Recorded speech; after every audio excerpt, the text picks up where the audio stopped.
Hey guys, what's up? So the next poem I'm going to be reading is poem 856, and this is called I Called It. We only want the best for our friends. We try to do everything in our power so they don't get hurt. And sometimes, maybe just telling the truth is a little painful alone. Who knows, especially with people always killing the messenger. But is it worth it to sacrifice the end of a strong friendship for a false relationship when he won't believe you? All you can do is wait. Wait until the cards fall on the table. I called it. Don't you remember? I called it. From the very beginning, there was something off about him, and I felt it in my very core. I felt as if he had a secret agenda when it came to you, when it came to him.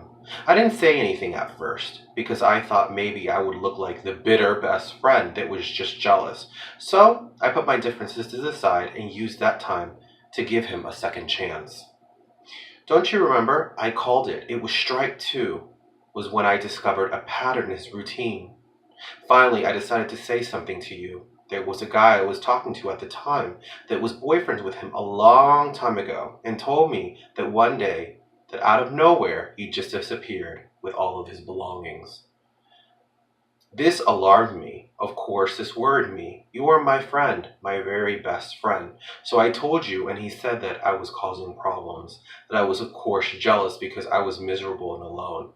Of course, kill the messenger, even if the message is true.